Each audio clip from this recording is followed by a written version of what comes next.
तो WWE की history का possibly the biggest heel turn ever आज हमने देखा है भाई एलिमिनेशन चेंबर में, जिसको डिस्क्राइब करना वर्ड्स में भाई बहुत ही ज्यादा मुश्किल है। एलिमिनेशन चेंबर आज शुरू से लेकर एंड तक भाई क्या ही शो गया, मतलब शॉक, मैचेस, क्वालिटी, हर कुछ था आज के इस शो के अंदर। एलिमिनेशन चेंबर के matches, then of course Sammy Zayn Kevin Owens का जो मैच था वो तो नेक्स्ट ही लेवल था, एंड लास्ट में जो हुआ भाई वो तो मतलब अलग ही लेवल की चीज हो चुकी है, जो कि पूरी तरीके से अनएक्सपेक्टेड थी। एंड हाँ, ट्रिपल एच के लिए कह सकते हैं हम कि भाई ट्रिपल एच को वो पता चल गया है कि उसको रेसलमेनिया को हिट करने के लिए क्या करना होता है। लास्ट टाइम भी उसने वो जो ड्वेन जॉनसन को उसने हील टर्न किया था, पहले वो गालियां वालियां पड़ रही थी उसको कि यार कैसे कर दिया, मतलब रॉक ने मैच ले लिया कोडी रोड्स का, बट देन उसने वहां से उस चीज को जिस तरीके से चेंज करके एक ऐसी रेसलमेनिया बना दी जिसको पॉसिबली लोग बोलते हैं ग्रेटेस्ट रेसलमेनिया एवर। और उसके बाद फिर इस साल भी जब लग रहा था कि भाई सब कुछ फीका जा रहा है, मजा नहीं आ रहा है, एक्साइटमेंट नहीं आ रही है, तो भाई ट्रिपल एच ने कुछ ऐसा कर दिया कि अब अगेन ऐसे भाई फील हो रहा है कि भाई ये तो रेसलमेनिया ही है। तो बात करते हैं भाई पूरे आज एलिमिनेशन चेंबर के बारे में, एंड अपॉलॉजीज भाई बहुत ही समय के बाद वीडियो आ रही है, लगभग एक हफ्ते के बाद। तो शो शुरू होता है सबसे पहले वुमेन्स एलिमिनेशन चेंबर मैच के साथ, जहां पर बाकी की जो 4 पार्टिसिपेंट वुमेन्स थी वो तो लॉक थी केज में, पर नाओमी और लिव मॉर्गन दोनों भाई रेडी थे मैच स्टार्ट करने के लिए। बट वहां पर एक शॉकिंग चीज देखने को मिलती है, जब जेड कारगिल का म्यूजिक हिट होता है, जेड कारगिल की वहां पर रिटर्न होती है, एंड वहीं से भाई जो शो था ना वो मतलब एक बैंग के साथ शुरू होता है। जेड कारगिल आती है रिंग में, ऐसा लग रहा होता है कि वो लिव मॉर्गन के ऊपर अटैक करेगी, मतलब दिखा रही थी WWE ऐसा कि जैसे लिव मॉर्गन की तरफ हो जा रही है, बट देन फिर वो सडनली अपना जो फोकस है वो शिफ्ट करती है नाओमी की तरफ, और भाई नाओमी के ऊपर वो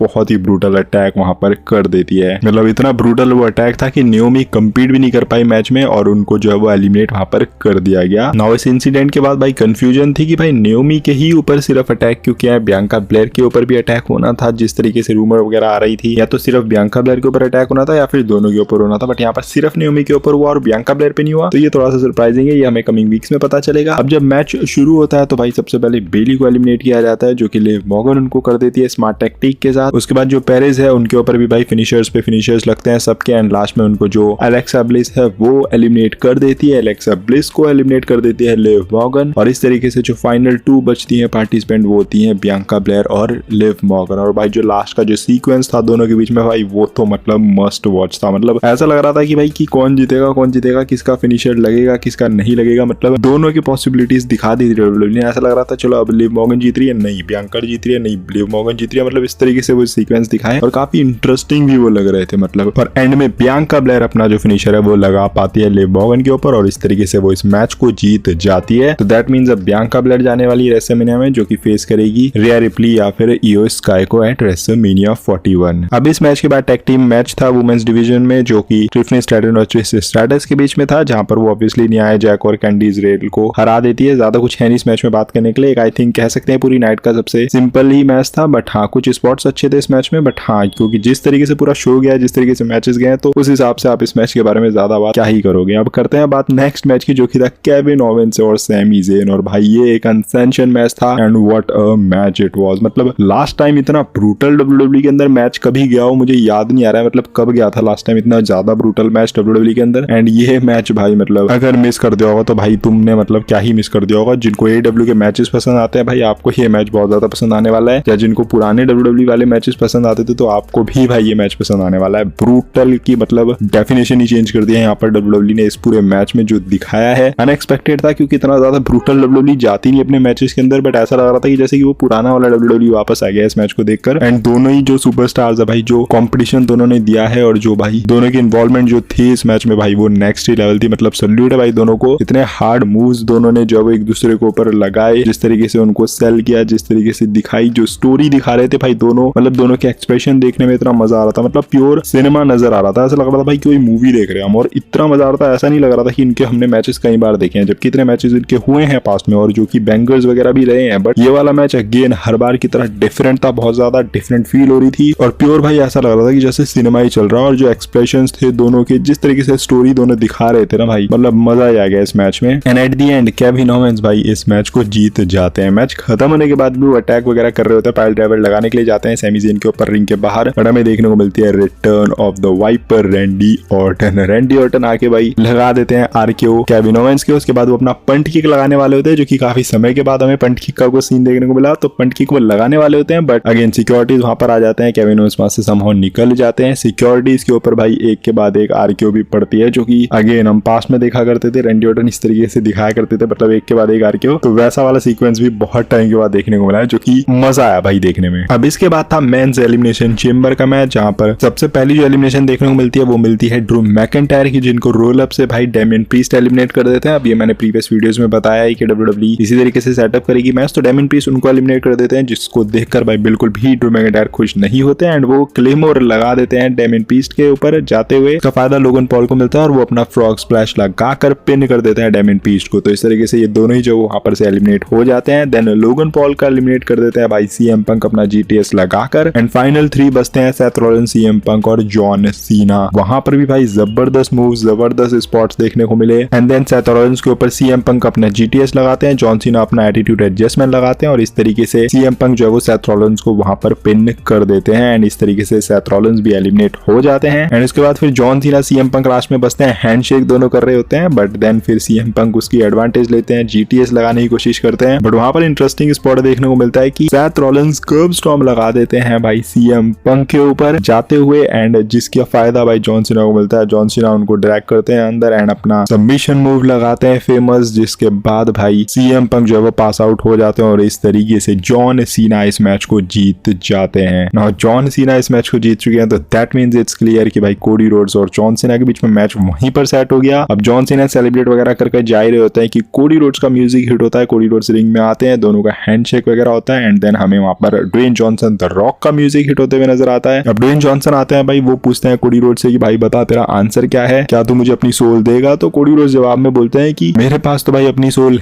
है ही नहीं एंड फिर उसके बाद वो जवाब देते हैं कि मैंने अपनी सोल तो ऑलरेडी दे दी है इस रिंग को और इन क्राउड को। जैसे उन्होंने ये बात बोली, उन्होंने बोला भाई रॉक एफ योरसेल्फ एंड ये बात सुनकर भाई क्राउड जो है वो तगड़ा पॉप वहां पर देने लग जाता है। जॉन सीना जो कि रिंग में होता है मौजूद भाई, वो भी बहुत ज्यादा हंसने लग जाते हैं, वो भी बहुत ज्यादा खुश हो जाते हैं। इवन जॉन सीना भाई कोडी रोड्स के पास आते हैं, हैंडशेक करके उनको गले लगाते हैं, बट देन कुछ ये सीन देखने को मिलता है जहां पर रॉक इशारा करते हैं जॉन सीना को और जॉन सीना का जो एक्सप्रेशन है वो हंसी वाला वो चेंज हो जाता है एंड वो लगा देते हैं कोडी रोड्स के ऊपर लो blow. That was a heel turn और ये हील टर्न WWE की हिस्ट्री का without a doubt biggest heel turn है, बिकॉज जॉन सीना का हील टर्न है। मतलब जो इतने सालों से लोग डिमांड कर रहे थे भाई जॉन सीना कब होगा हील टर्न, कब होगा हील टर्न, इनफैक्ट ऐसा लगने लग गया था कि भाई जॉन सीना तो हील टर्न होगा ही नहीं, अब तो चला ही गया है, लास्ट साल है एंड ऑल, बट देन हमने जॉन सीना का भाई हील टर्न देख लिया। उसके बाद जॉन सीना भाई वो घड़ी वगैरह जो कोडी रोड्स के फादर वाली होती है उसी से कोडी रोड्स के ऊपर अटैक वगैरह करते हैं एंड बुरी हालत भाई वहां पर कोडी रोड्स की वो कर देता है, उनके कपड़े उपड़े फाड़ के एंड ऑल। तो पूरी तरीके से भाई प्योर हील टर्न आज जॉन सीना का हमने देखा एंड रॉक के साथ उन्होंने टीम अप अब कर लिया है। तो जो सोल की हम बात कर रहे थे कि कोडी रोड्स की सोल चाहिए रॉक को, तो रॉक को कोडी रोड्स की सोल तो नहीं मिली है, बट हाँ जॉन सीना अपनी सोल जो है वो रॉक को दे चुके हैं, पूरा अपने आप को उन्होंने समर्पित कर दिया है भाई रॉक के लिए। तो अब रॉक के इशारों पर ही वो चीजें करने वाले हैं, जैसा रॉक उनको बोलेंगे वो वैसे ही करने वाले हैं एंड ऑफ कोर्स वो रेसलमेनिया में भी वो चीज हमें देखने को मिलेगी। और ये सारी जो चीजें हो रही है भाई ये इसीलिए हो रही है, जैसे कि मैंने प्रीवियस वीडियो के अंदर आपको बताया था कि WWE चाहती है कोडी रोड्स को वो नेक्स्ट नहीं बल्कि करंट बिग थिंग बनाना, जो लास्ट में जॉन सीना थे, उससे पहले फिर रॉक वगैरह स्टोन कोल्ड वगैरह थे, तो वैसी चीज वो कोडी रोड्स को बनाना चाहते हैं, इसीलिए ऐसा WWE कर रही है। ये सेटअप कर दिया है, पासिंग द टॉर्च हमें देखने को मिलेगा रेसलमेनिया 41 में, जहां पर कोडी रोड्स हराएगा जॉन सीना को ये सारी चीजों के बाद और फिर कोडी रोड्स जो है वो और बड़ा मेगा सुपरस्टार जो है वो बनते हुए नजर आएगा। तो इंटरेस्टिंग स्टोरी लाइन, बहुत ही मजेदार स्टोरी लाइन है। रही बात जॉन सीना की, क्या जॉन सीना रेसलमेनिया में जीतेगा, तो देखो ये सारी चीज के बाद इतना तो क्लियर है कि ये सारी चीजें सिर्फ कोडी रोड्स के लिए हो रही है ताकि कोडी रोड्स को WWE मेगा स्टार बना सके। इसके बारे में सेपरेट वीडियो में हम डिस्कस करेंगे थोड़ा डिटेल में, बिकॉज ये हमारी रिव्यू वीडियो है तो वीडियो ज्यादा लंबी हो जाएगी। But overall show was a